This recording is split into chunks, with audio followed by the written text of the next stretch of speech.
બનાસકાંઠા જિલ્લો એ મુખ્યત્વે ખેતીના વ્યવસાય સાથે જોડાયેલો જિલ્લો માનવામાં આવે છે, પરંતુ છેલ્લા ઘણા સમયથી બનાસકાંઠા જિલ્લામાં પાણીના તળ ઊંડા જવાના કારણે આ જિલ્લામાં ખેડૂતોને ખેતી કરવી મુશ્કેલ બની હતી। ત્યારે ડીસા તાલુકાના શેરપુરા ગામના કાંતિભાઈ જાટ પણ પહેલા ખેતી સાથે જોડાયેલા હતા, પરંતુ તેમના ખેતરમાં પાણીના તળ ઊંડા જવાના કારણે ખેતીમાં નુકસાન થતાં તેઓ છેલ્લા 3 વર્ષથી ખેતી છોડી પશુપાલનના વ્યવસાય તરફ વળ્યા છે।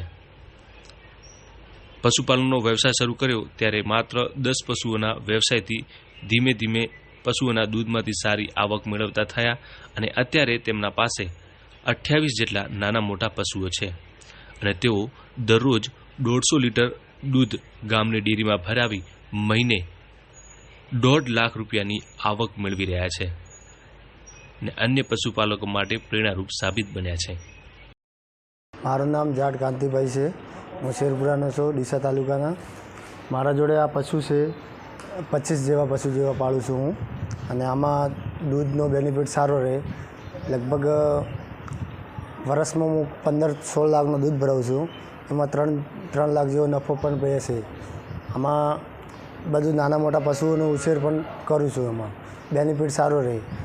વર્ષમાં મહિનામાં હું દૂધ 1.5 લાખ જેવું ભરાવું છું, એમાં લાખ જેવો ખર્ચો આવે, 50,000નો બેનિફિટ પણ બને છે।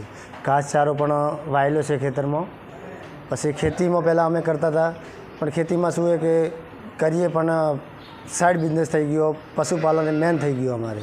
પહેલાં પશુપાલન અમારે સાઈડ બિઝનેસ હતો, ખેતી મેન હતી, પણ આમાં શું છે કે પાણીની સમસ્યા રહે, ગરમીમાં પાણી ઓછું પડી જાય બાજરીમાં, એ બધું મળતું નથી। એના માટે અમે ખેતીનું ઓછું કરી દીધું અને પશુપાલનનું વધારી દીધું। પશુપાલનમાં બેનિફિટ સારું રહેશે।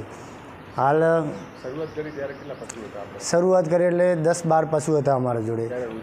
અમારે એ ટાઈમમાં અમે 35-40 લીટર દૂધ ભરાવતા, પણ સાઈડ બિઝનેસ હતો એ ટાઈમમાં, પણ હવે મેનમાં બનાવી દીધો એટલે ખેતી અમારી સાઈડ બિઝનેસ થઈ ગઈ છે।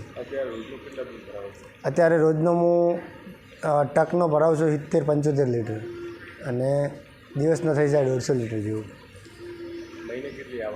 મહિને 1.5 લાખ જેવી આવક મળી જાય છે। ખર્ચ કાઢતા 50,000 જેવું, 50-60,000નો બેનિફિટ બને છે।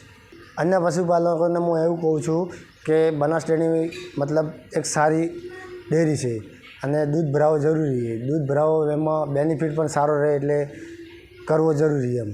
હાલ સમસ્યા પ્રમાણે પાણીનો ખેતરમાં પાણીની સમસ્યા જે બને છે, એને લીધે આ પશુપાલનનો કરીએ તો આમાં બેનિફિટ સારો રહે, તો આ કરવું જરૂરી છે।